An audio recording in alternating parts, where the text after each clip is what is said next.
की दहीहंडीचं स्वरूप बदललंय. आताच मोबाईल गेम माध्यमातून दादासाहेबांनी सांगितलं, परंतु मोबाईल गेमवरती उरलं नाही तर त्याच्यातून पैसे देखील हरायला लागलेत आणि मोठी हानी व्हायला लागली आपल्या तालुक्यातली. आणि मग अशा माध्यमातून हा विषय देखील आम्ही विधानसभेमध्ये मांडला. आणि आज आपल्याला माहिती आहे की जर त्या ठिकाणी 4 थर अंगावर घ्यायचे असतील तर खालच्याच्या अंगात किती रग लागते आणि तो पिळदार आणि बाहुबली असल्याशिवाय त्या ठिकाणी वरच्या 3 थराला उचलून घेऊ शकत नाही. आणि असे त्या ठिकाणी मावळे आणि गोपाळ कृष्णाचे सवंगडी त्या ठिकाणी आपल्या भागामध्ये तयार होत आहेत. आणि ही 12 वर्ष भाऊंनी सांगितलं की एक तप आता ह्या दहीहंडीचं पूर्ण झालंय आणि 12 वर्ष आपण अखंड हे समाजसेवेचं काम करत असताना दहीहंडी उत्साहामध्ये हा मोठा कार्यक्रम आपण त्या ठिकाणी दरवर्षी मोठ्या उत्साहात घेता.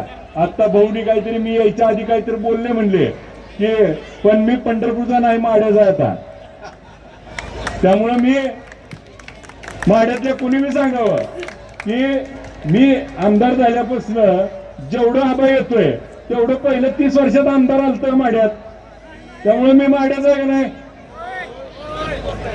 त्यामुळं आपण असा कुठलाही, आणि जसं भाऊंनी मगाशी सांगितलं की गेल्या वर्षी याच ठिकाणी आपण बळ दिलं होतं की 2024 ची दहीहंडी त्या ठिकाणी आपल्याला सर करण्यासाठी बळ माडेश्वरीने पंढरीच्या पांडुरंगाने दिलं. आणि आपल्या सगळ्याच्या आशीर्वादानं आपल्या सहकार्यातनं हे यश देखील संपादन झालं.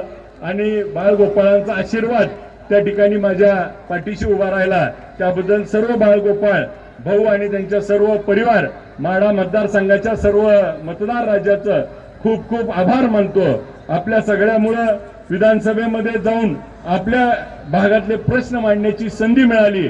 आता आपल्याला खूप उशीर झाला असल्यामुळं मी आपला अधिकीचा वेळ घेत नाही, परंतु या माध्यमातून दहीहंडी उत्सव हा त्या ठिकाणी आपल्या सर्वांसाठी प्रेरणादायी आणि संघटन त्या ठिकाणी एकसंघ होऊन आपल्याला लढण्याचं बळ देणारा हा खेळ आहे. आणि या खेळाला भाऊनी मागाशी सांगितलं कोणी नावं ठेवतंय त्याचं काय झालं, आणि पुढच्या काळात देखील कुणी आमच्या नादी लागलं तर जशाच तसं उत्तर देण्याची देखील आमची भूमिका आहे आणि आम्ही जशाच तसं उत्तर देऊ.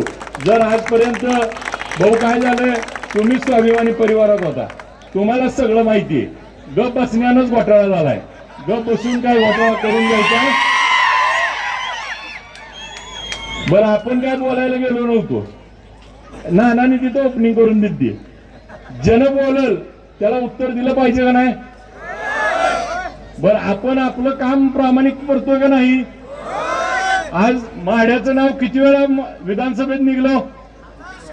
मग आज आपल्याला जी संधी मिळाली ती तुम्ही दिलेल्या संधीवरती त्या ठिकाणी काम करण्याचं काम करत असताना जर कोणी आपल्याला मध्ये येत असेल तर त्याला देखील सरळ करण्याचं काम आता लवकरच 25 भाऊ आता आहे. त्यामुळं आपण सगळेजण एक संघ म्हणून जसं या दहीहंडीला एकत्र आहे तसंच एक संघ पुढच्या काळात राहूया.